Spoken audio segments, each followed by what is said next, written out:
नमस्कार दोस्तों, स्वागत है आपका हमारे चैनल गोविंद गोपाल में। फिर से एक बार दोस्तों इस वीडियो में हम 2 अपडेट देने जा रहे हैं। पहली शिक्षकों से रिलेटेड है, दूसरी शिक्षा मित्रों से रिलेटेड है। आपको पता ही है कि शिक्षकों की समस्याओं के समाधान के लिए एक कमेटी बनी थी। जब ऑनलाइन अटेंडेंस का विरोध पूरे प्रदेश में एक साथ हुआ था तो उसको लेके एक कमेटी बनी और ये कमेटी अपनी रिपोर्ट देगी ताकि शिक्षकों की समस्याओं का समाधान हो सके। लेकिन इसको लेके देवेश प्रताप सिंह जो MLC हैं फैजाबाद गोरखपुर निर्वाचन क्षेत्र से, उन्होंने एक पत्र लिखा है मुख्य सचिव जी के नाम और उन्होंने मुख्य सचिव जी से कुछ बातें कही हैं। उन बातों में शिक्षकों के लिए कुछ खास बिंदु भी हैं। हम आपको ये पत्र दिखा देते हैं। देखिए, मुख्य सचिव जी के नाम ये पत्र है MLC जी का और उन्होंने ये कहा है कि आपने जो कमेटी बनाई है उसमें जो विशेषज्ञ हैं वो शिक्षकों की समस्याओं का समाधान उतने अच्छी तरीके से नहीं ढूंढ सकते हैं जब तक इस कमेटी में शिक्षकों के प्रतिनिधियों में से कोई शामिल ना हो जाए या राष्ट्रीय या राज्य शिक्षक पुरस्कार प्राप्त शिक्षक इसमें शामिल ना हो, क्योंकि इनका कहना है कि शिक्षक ही है जो भौगोलिक और प्राकृतिक दोनों आपदाओं में भी इस विद्यालय को संचालित करता है। किस तरीके से उसके सामने समस्याएं आती हैं, ये सब कुछ उसके अनुभव से जुड़ा हुआ है, तो वो इसका समाधान भी अच्छी तरीके से निकाल सकता है। इसलिए उनको इस कमेटी में होना चाहिए, उनके एक प्रतिनिधि को इस कमेटी में शामिल करें ताकि जब इस कमेटी का रिजल्ट आए तो वो शिक्षकों की समस्याओं के समाधान की मांग के काफ़ी अनुकूल हो। तो इसलिए उन्होंने इनको शामिल करने की बात कही है। दूसरी, उन्होंने कहा है कि कुछ फैसले बहुत अच्छे होते हैं लेकिन राजनीतिक तौर पर कभी कभी वो सही वक्त पर नहीं लेने की वजह से प्रतिकूल प्रभाव भी डालते हैं। आपको पता होगा कि 2005 से पूर्व के जो शिक्षक हैं उनको पुरानी पेंशन बहाली का जो आदेश आया केंद्र की तरफ से, वो कह रहे थे कि यदि ये घोषणा माननीय मुख्यमंत्री जी के द्वारा लखनऊ में काफ़ी एकत्र करके शिक्षकों के सामने की जाती तो इसका प्रभाव कुछ ज़्यादा असर होता, जहाँ तक कि एक लेटर जारी करने के बाद पुरानी पेंशन बहाल की गई।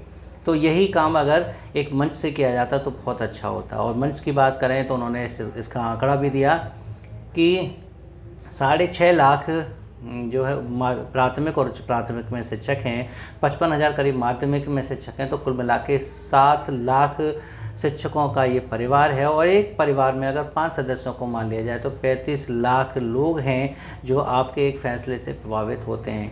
तो इसलिए बेहतर निर्वाचन क्षेत्र में अगर हम माने कि जो आगामी निर्वाचन है 2027 में, उसमें अगर हमें अपने लक्ष्य को हासिल करना है, सरकार को अपना लक्ष्य हासिल करना है, तो इन 35 लाख लोगों को नज़रअंदाज नहीं किया जा सकता और इनके लिए मंच से अगर घोषणा की जाए तो बहुत अच्छा रहेगा। तो उन्होंने मांग की है कि मंच से एक तो ऑनलाइन अटेंडेंस का निरस्तीकरण की जो घोषणा हो वो मंच से हो, साथ ही साथ शिक्षकों को EL और हाफ डे लीव वाली बात भी इसमें मंच से की जाए।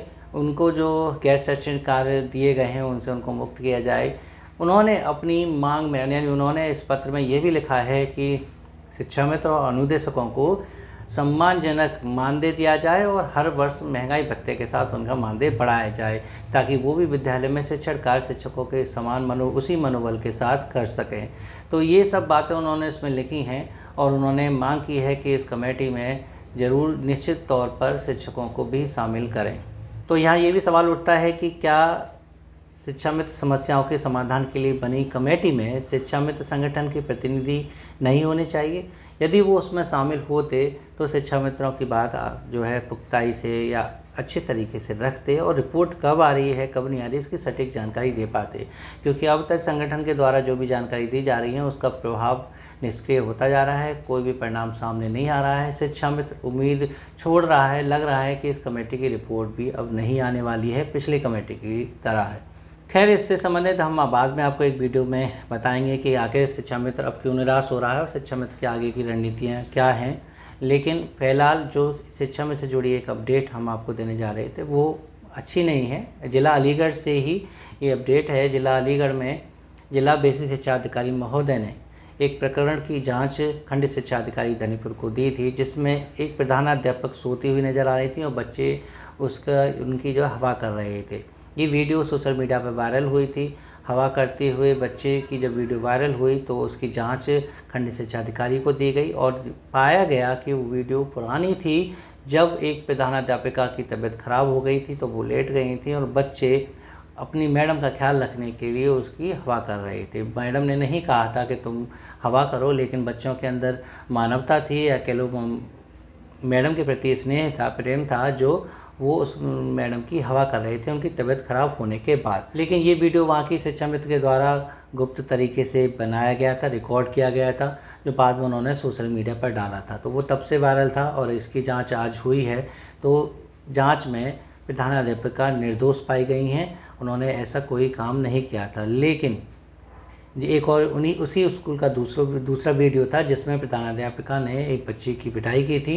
वो जो है बात सही सामने आई तो उसको लेके उन्होंने प्रधानाध्यापिका को सस्पेंड कर दिया है। लेकिन यहाँ बात ध्यान रखने वाली बात ये है कि वो दोनों ही वीडियो शिक्षा मित्र के द्वारा बनाई गई थी। एक में जब वो सोती नज़र आ रही थी और दूसरी में जब उन्होंने बच्चे की पिटाई की थी। तो बीएसए महोदय ने शिक्षा मित्र की सेवा समाप्ति का आदेश दे दिया कि उन्होंने विद्यालय की जो निजता है उसका हनन किया है। साथ ही साथ किसी भी महिला का ऐसे वीडियो बनाकर उसको सोशल मीडिया पर डालना महिला की निजता का भी उल्लंघन है। तो उन्होंने इस मामले में शिक्षा मित्र की सेवा समाप्ति का आदेश कर दिया। यहाँ प्रधानाध्यापिका सस्पेंड हुई, वहीं शिक्षा मित्र की सेवा समाप्त हुई। दोनों जो हैं दंड के जो है भागी रहे, लेकिन परिस्थितियाँ दोनों की अलग थी। लेकिन जिला बेसिक शिक्षा अधिकारी महोदय ने दोनों को दंडित किया है। तो ये अपडेट जिला अलीगढ़ से है और बेसिक शिक्षा से जुड़ी, शिक्षा में से जुड़ी अपडेट हम आपको देते रहते हैं। तो प्लीज़ हमारे चैनल को सब्सक्राइब कर लीजिएगा और वीडियो अच्छी लगी हो तो प्लीज़ इसे लाइक और शेयर करना मत भूलिएगा। मिलेंगे आपसे अगली वीडियो में ऐसे ही कुछ नए अपडेट के साथ। तब तक के लिए नमस्कार, जय हिंद।